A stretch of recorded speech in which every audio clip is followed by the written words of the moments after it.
Cement ఇటుకల తయారీ పరిశ్రమ కాలుష్యంపై కోమటిగుంట వాసులు ధర్నా చేపట్టారు. సిమెంట్ ఇటుకల తయారీ పరిశ్రమ వెదజల్లుతున్న దుమ్ము, ధూళి, రసాయన వ్యర్థాలు కాలుష్యం నుంచి తమను కాపాడాలని కోరుతూ తిరుపతి జిల్లా సత్యవేడు మండలం కోమటిగుంట వాసులు రోడ్డుపై ధర్నా నిర్వహించారు. సత్యవేడు కోమటిగుంట గ్రామం వద్ద ఒక వ్యక్తి సిమెంట్ ఇటుక తయారీ పరిశ్రమను నిర్వహిస్తున్నాడు. సిమెంట్ ఇటుక తయారీ ముసుగులో తమిళనాడులోని గుమ్మడిపూడి, చెన్నై ప్రాంతాలలోని ముడి ఇనుము పవర్ ప్లాంట్ పరిశ్రమల నుంచి సేకరించిన రసాయన వ్యర్థ పదార్థాలను భారీగా డంప్ చేసుకుని వ్యాపారం నిర్వహిస్తున్నాడు. ఈ రసాయన వ్యర్థ పదార్థాలను క్రషింగ్ మిషన్లో వేసి మెత్తని పొడిగా తయారు చేసి తయారైన మెత్తని పొడిని సిమెంట్ ఇటుకలలో ఉపయోగిస్తున్నారన్నారు.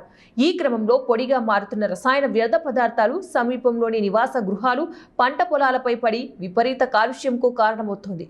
ఈ కారణంగా తాము ఊపిరితిత్తులు, శ్వాసకోశ, కిడ్నీ సంబంధిత వ్యాధులకు గురై హాస్పిటల్స్ చుట్టూ తిరుగుతున్నామని కోమటిగుంట గ్రామస్తులు ఆరోపిస్తున్నారు. ఈ విషయమై కాలుష్యానికి కారణమవుతున్న ఓం శక్తి ఫ్లై యాష్ బ్రిక్స్ యాజమాన్యంపై చర్యలు తీసుకోవాలని అధికారులకు విన్నవించినా ఫలితం లేకుండా పోయిందని ఆవేదన వ్యక్తం చేశారు.